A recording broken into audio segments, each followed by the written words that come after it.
Seigneur soit avec vous. Et avec votre esprit. Évangile de Jésus-Christ selon saint Jean.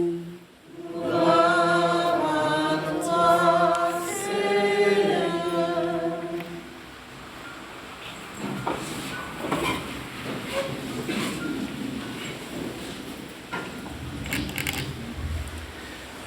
En ce temps-là, Jésus disait à Nicodème, de même que le serpent de bronze fut élevé par Moïse dans le désert, ainsi faut-il que le Fils de l'homme soit élevé, afin qu'en lui tout homme qui croit ait la vie éternelle.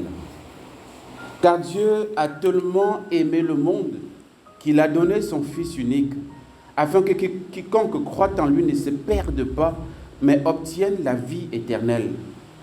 Car Dieu a envoyé son Fils dans le monde, non pour juger le monde, mais pour que par lui, le monde soit sauvé.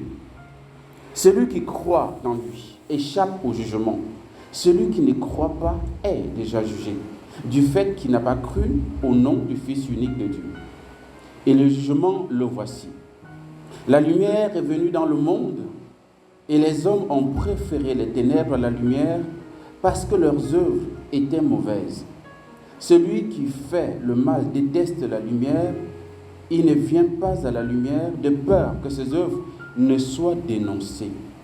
Mais celui qui fait la vérité vient à la lumière, mais pour qu'il soit manifesté que ses œuvres ont été accomplies en union avec Dieu.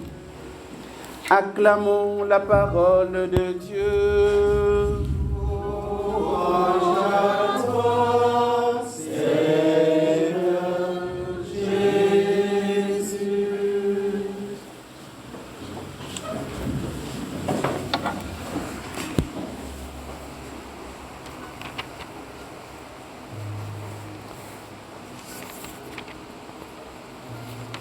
Frères et sœurs, nous célébrons donc le 4e dimanche du temps du carême pour le compte de l'année B.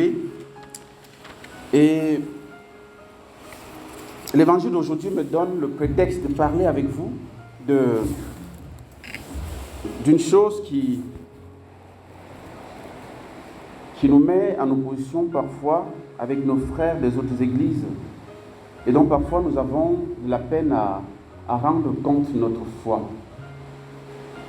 Par exemple, la présence des statues dans nos églises. La vénération que nous avons à l'égard des saints, à l'égard de la Vierge Marie et consorts, en passant par les images, en passant par les statues et autres. Et même, et c'est un peu le texte, n'est-ce pas, d'aujourd'hui, la croix avec le crucifix dessus. Parce que les protestants, ceux qui nous sont un peu proches, sont un petit peu d'accord qu'on peut représenter, qu'on peut avoir la croix. Mais il faut que ce soit une croix sans Jésus dessus. Hein? Parce que vous savez quand on parle de croix, c'est normalement une croix sans Jésus. Mais quand on parle de crucifix, c'est une croix où Jésus est dessus. Comme là. C'est un crucifix qui est là. Voilà. Donc, pour eux, il ne doit pas avoir des crucifix avec nous parce que, pour eux, Jésus, et ce n'est pas faux, Jésus est ressuscité, il n'est plus sur la croix. Donc, il n'y a pas de raison qu'on remette encore Jésus sur la croix avec des représentations. D'accord? Et comment nous pouvons répondre? Comment nous répondons à ces frères-là qui nous demandent souvent compte de notre foi? Parce qu'il faudrait que nous soyons à mesure de défendre notre foi et de les aider à comprendre. D'accord? Pourquoi on agit ainsi? Parce que nous avons quand même plus de 2000 ans d'histoire. Donc voilà, ils viennent de naître, eux. Je ne sais pas, il y a certains qui sont nés il y a 10 ans, d'autres 30 ans, d'autres avant-hier. Donc voilà.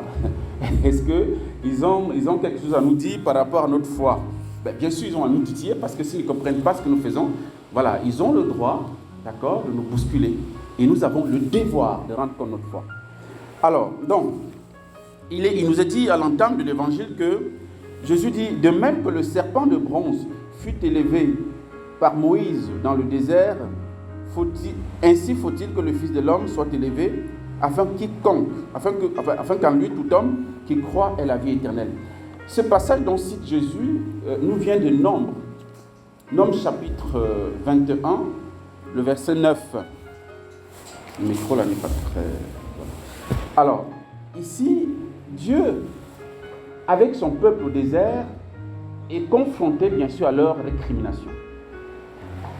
Vous savez qu'au désert, rien ne pousse, hein, rien ne... Voilà. Mais Dieu nourrit son peuple, malgré tout, avec la manne qui tombe du ciel. Et à un moment donné, ils sont pleins, je ne sais pas, ils mangeaient, je ne sais pas quoi, ils ont dit, nous on a besoin de la viande. Bon, Dieu a envoyé les cailles. Donc en fait, ils avaient à manger.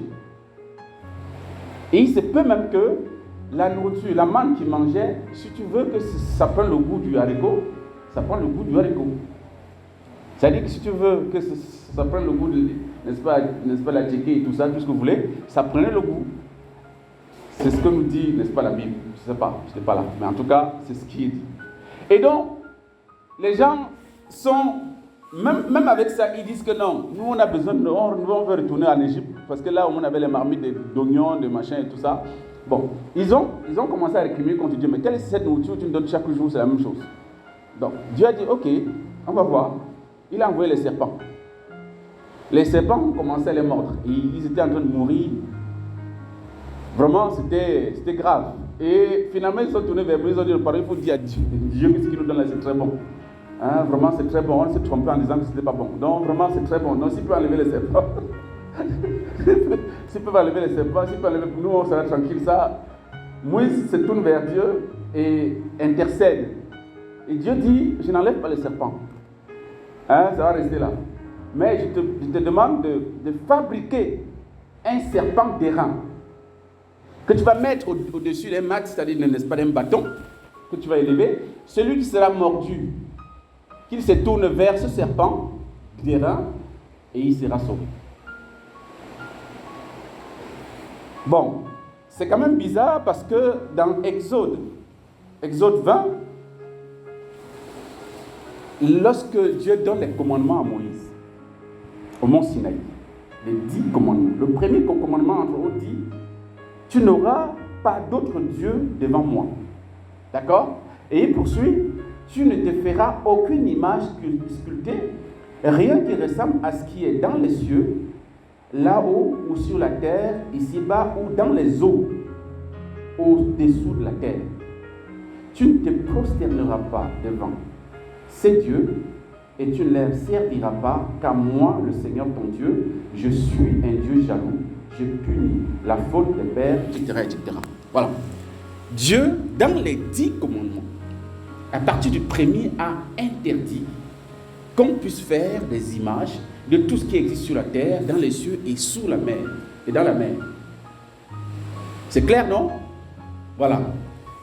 Mais on ne comprend pas comment nous avons lu, n'est-ce pas, dans le cas de Nombre 21, comment Dieu demande à Moïse de fabriquer un serpent. Attends, le serpent est une créature de quoi? De la terre, non? Mais il demande à Moïse de fabriquer un serpent d'airain. Est-ce que Dieu ne se contredit pas? Mais je vous demande, c'est une question que je pose. Hein? Il se contredit apparemment. Ou bien, n'ayez pas peur de Dieu, il ne va pas vous frapper. Hein? Vous pouvez dire ce que vous pensez. Mais apparemment, il se contredit. Parce que nous sommes là. Là, je viens de lire Exode chapitre 20, le verset 3 et suivant. Si vous allez 5 chapitres après, nous sommes au chapitre 25, Exode 25. On lit à partir du verset 17. Tu feras. C'est Dieu qui indique à Moïse comment fabriquer l'arche.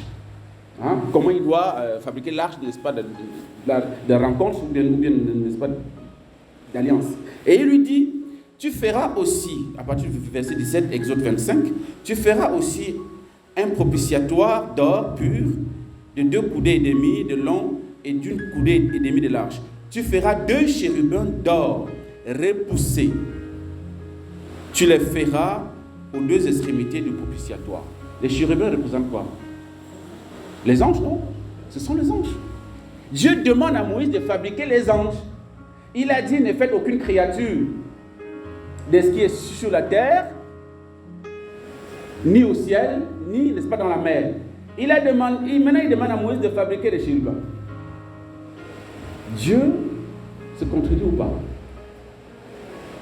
Il y a une contradiction là. Il y a un problème. Comment le même Dieu qui a interdit de faire des images, discuter de tout ce qui existe sur la terre, n'est-ce pas, dans le ciel et dans l'eau, lui encore demande.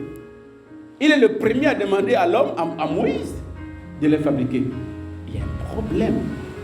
Il faut comprendre, frères et sœurs, que la théologie est née à cause des passages comme ça.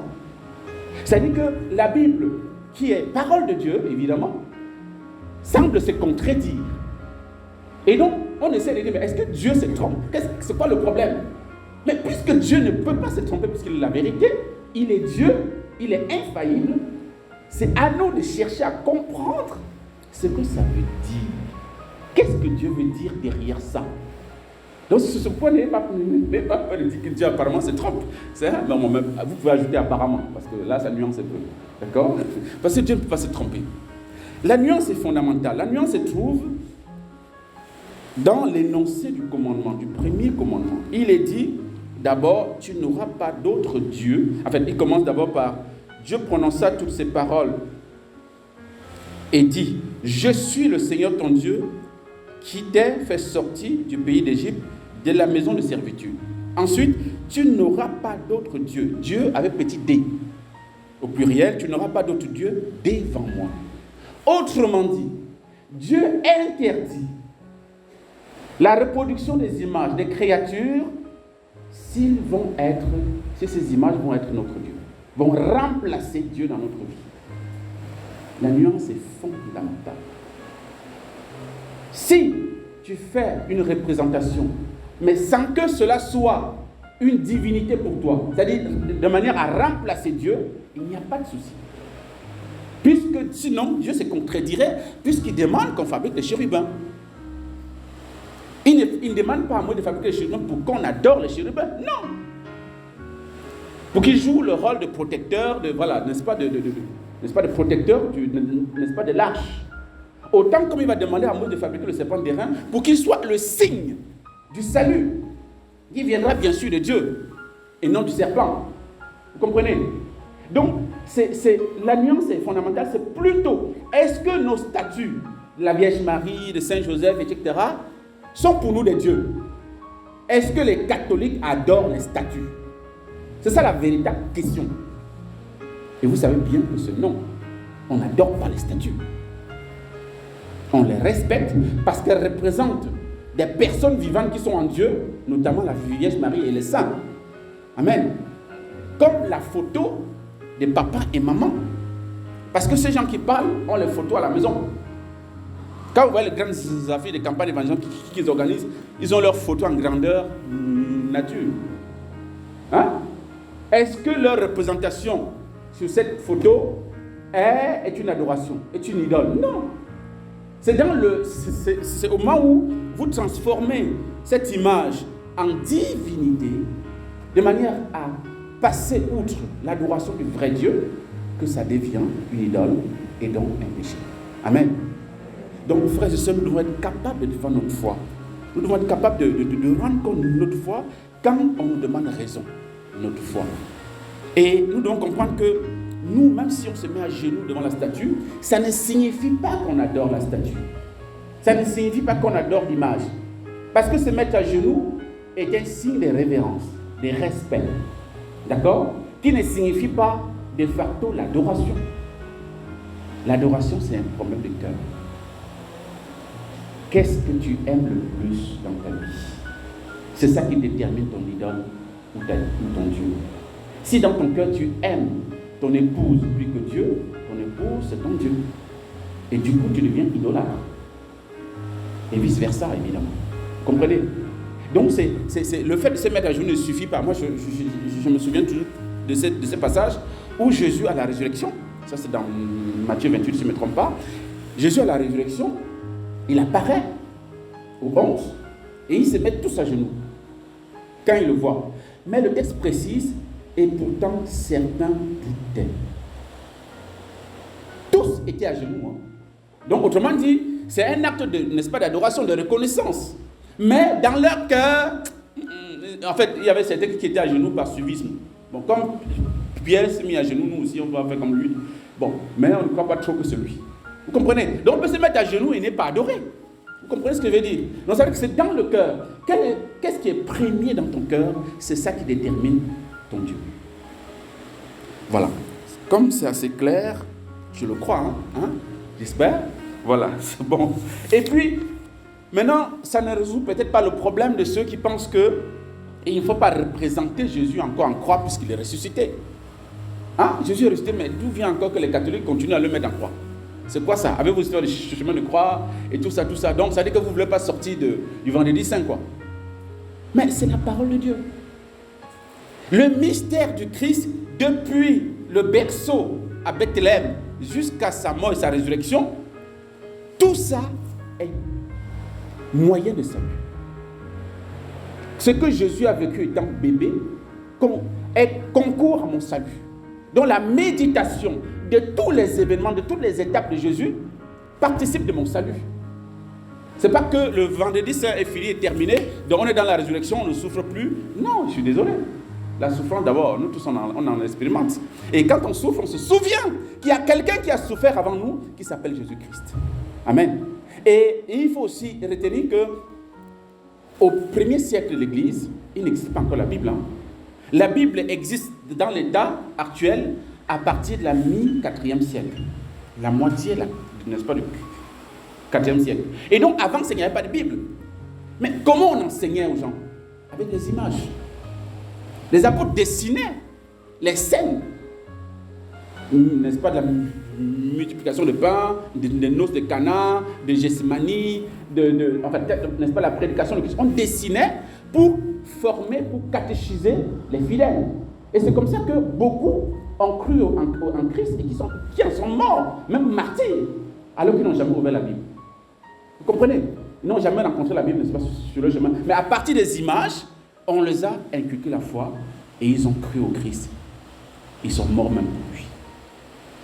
Et donc, il est important que nous nous souvenions qu'il y a quelqu'un sur la croix qui est mort pour nous. Et de temps en temps, il faut qu'on ait l'image devant nous pour se rendre compte. Puisque nous ne sommes pas des êtres spirituels uniquement, on est des êtres de chair. Et comme disait quelqu'un, depuis que le Verbe se fait chair, Jésus a touché nos sensibilités. Il a pris notre nature humaine en toutes choses. De manière concrète, il a été crucifié, il est mort, il a souffert. Et donc, nous ne pouvons pas gommer la dimension sensible qui participe, n'est-ce pas, de notre foi. C'est pourquoi même pour rester avec nous de manière continuelle, il a pris un signe visible qui s'appelle le pain. Ceci est mon corps, ceci est mon sang. Pour dire, voilà, vous avez besoin de la visibilité quelque part de mon mystère au milieu de vous, à travers les sacrements. Parce que les sacrements en général, c'est ça. Il y a une dimension matérielle qu'on appelle la matière du sacrement, il y a une dimension spirituelle qu'on appelle la parole. Donc la matière accompagne la parole, rend efficace le sacrement. C'est compris? Voilà. Maintenant, on va achever par qu'est-ce que cela peut nous enseigner? Le mystère de la croix. Il est dit ici, dans ce texte, n'est-ce pas, de l'évangile, on en parle de la foi au moins 5 fois. Les 3 premières fois, c'est en des termes positifs. En des termes, n'est-ce pas, positifs. Et les 2 dernières fois, c'est par rapport un petit peu, c'est ceux qui ne croient pas. Celui qui ne croit pas est déjà jugé. Celui qui n'a pas cru au nom du Fils unique, n'est-ce pas, de Dieu. Alors, premièrement, il nous a dit, par rapport au serpent d'airain, ainsi faut-il que le Fils de l'homme soit élevé, afin qu'en lui tout homme croit ait la vie éternelle. C'est en regardant Jésus crucifié. Et c'est ça, n'est-ce pas, le mystère de la foi. En regardant celui qui m'a tant aimé, qu'il est mort pour moi, que je peux apporter ma réponse. Que je peux dire oui, il m'a vraiment aimé. Il n'y a pas de plus grand amour que d'aimer jusqu'au don de sa vie. C'est ce que le Christ a fait pour vous et pour moi. Et par rapport à la deuxième lecture, Saint Paul nous fait comprendre que le salut n'est pas l'affaire des œuvres. Je suis allé à la messe, cette semaine j'ai jeûné 2 ou 3 fois, j'ai fait ci, j'ai fait ça, j'ai fait ça. Ce n'est pas ça qui détermine ton salut. Ton salut vient de la gratuité du don de Dieu. Tu es sauvé, genre, c'est-à-dire gratuitement. Genre, c'est un terme au Cameroun pour dire gratuit. Hein? C'est-à-dire c'est gratuitement que tu as été sauvé, frères et sœurs. Ce n'est pas parce que tu as fait quelque chose. Tu n'as rien fait pour mériter cela. Dieu te donne le salut de manière gratuite. Et Saint Paul dit, c'est par grâce qu'on est sauvé. C'est bien par grâce que vous êtes sauvés. Avec lui, il nous a ressuscités et il nous a fait siéger aux cieux dans le Christ. Il a voulu ainsi montrer au long des âges futurs la richesse surabondante de sa grâce par sa bonté pour nous dans le Christ Jésus. C'est bien par la grâce que vous êtes sauvés et par le moyen de la foi. Je suis sauvé par la mort du Christ sur la croix. Mais pour que ce salut me profite, soit efficace dans ma vie, il faut que je me tourne vers lui. Il faut que je le regarde. Saint Jean va dire dans Jean chapitre 19, verset 37, ils regarderont vers celui qu'ils ont transpercé. Regarder, ça veut dire croire. Ça veut dire accueillir le salut. La foi est la réponse au don de la grâce de Dieu dans notre vie que nous n'avons pas mérité. C'est notre réponse, c'est notre oui. Seigneur, j'accepte que tu me sauves, j'accepte que tu rentres dans ma vie, que tu me transformes. La foi, c'est ça, c'est la réponse, c'est le moyen par lequel nous accueillons la gratuité du salut dans notre vie. Et c'est parce que je reçois cette grâce du salut par la foi, qui est aussi bien sûr un don de Dieu, que je peux poser des actes qui signifient celui que j'ai reçu. Je ne peux pas, frères et sœurs, me comporter en chrétien si je n'ai pas reçu la grâce du salut à l'avance. C'est Dieu qui me permet de me comporter en chrétien dans ma maison, dans la société, dans mon bureau, partout où je suis. C'est parce qu'il est en moi que je peux agir ainsi. S'il n'est pas en moi, je ne peux pas. Je suis incapable de poser un acte de bien. Jean 15, verset 5. Sans moi, vous ne pouvez rien faire. Donc la grâce du salut précède la foi. Et la foi est la réponse qui me permet, moi, d'accepter le salut et de pouvoir avoir un comportement chrétien autour de moi. C'est aussi simple que ça. Donc, Saint Paul aussi ne s'oppose pas à Saint Jacques qui dit que montre-moi, n'est-ce pas, ta foi sans les œuvres. Comprenez, je pense que vous connaissez ce passage-là. Jacques chapitre 2. Hein? Mais c'est parce que, justement, Saint Jacques vit dans une société où il y a ceux qui se disent chrétiens, mais qui ont un comportement bizarre. J'ai dit, mais attends, où est le problème? C'est quoi? Vous croyez en qui alors finalement? Parce que si vraiment tu as rencontré le Christ, mais tu ne vois plus agir comme avant. Ce n'est pas possible. C'est-à-dire que dans ton bureau, si avant tu faisais la corruption, tu vas dire à tes amis, non, je ne peux plus. Mais on va te dire, pourquoi? Mais parce que j'ai rencontré le Christ. Et c'est le Christ en moi qui se refuse de faire la corruption. Je suis désolé, je ne peux pas. Vous comprenez? Voilà. Donc, nous avons à donner une réponse à l'amour de Dieu manifesté par le don de Jésus sur la croix pour nous, pour notre salut, en accueillant la foi de Dieu, en accueillant le salut et en nous comportant comme des chrétiens véritables pour le restant du temps du carême jusqu'à la mort. Parce que, comme je le disais, il faut que le carême continue, même après le carême. Hein? Voilà, il faut qu'on continue à garder le cap, à regarder le Christ victorieux sur la croix, parce que c'est qui nous sauve, et ça qui est extraordinaire avec Dieu, c'est qu'on a lu ça, je crois, dimanche dernier, dans la deuxième lecture.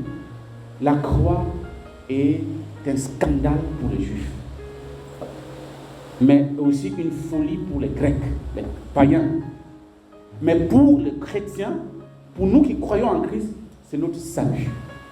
Ce qui est objet de mort est devenu objet de notre rédemption.